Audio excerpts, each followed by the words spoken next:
Point ఒకసారి చదవండి. Symbol of ఏంటి దానిలో ఉన్న గొప్పతనం అంటే, ఒకసారి శంకుబుడి కొంగ ఒక జత పక్షిని చేరిన తర్వాత ఇంకొక జతకు పొరపాటును వెళ్ళదు. రైట్? ఒకవేళ మగది చనిపోయింది అనుకోండి, ఆడది ఒంటరిగా ఉంటుంది. ఆడది చనిపోయింది అనుకోండి, మగది ఒంటరిగా ఉంటుంది. లైఫ్ లాంగ్, ఇందాక మీరు అనొచ్చు వృద్ధాప్యానికి వచ్చిన తర్వాత పిల్లలు వచ్చి రెక్కలతో కప్పుతాయి అని అన్నారు కదన్నా, పక్షులకి అమ్మెవరు నాన్నెవరు వాటికి ఏం తెలుస్తుందన్నా, ఎటు వెళ్ళిపోతాయి కదా. No no no no no no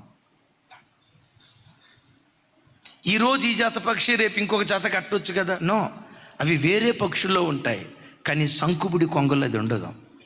once ఒక జంట చేరిన తర్వాత అప్ టు చనిపోయే ఆఖరి క్షణం వరకు ఆ జతను ఆ జంటను పొరపాటును విడిచిపెట్టం.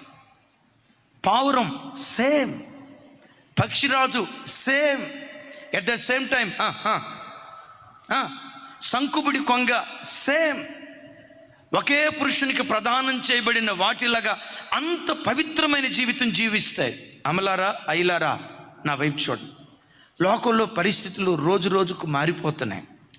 సహజీవనం సహేతుకమే, కోర్టులే తీర్పిస్తున్నాయి.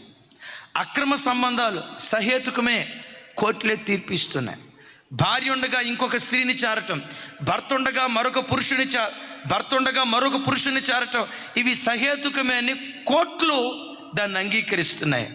కోర్టులు అంగీకరించవచ్చు, లోకపు ప్రభుత్వాలు అంగీకరించవచ్చు, పరలోకపు ప్రభుత్వం పొరపాటున దీన్ని అంగీకరించదు.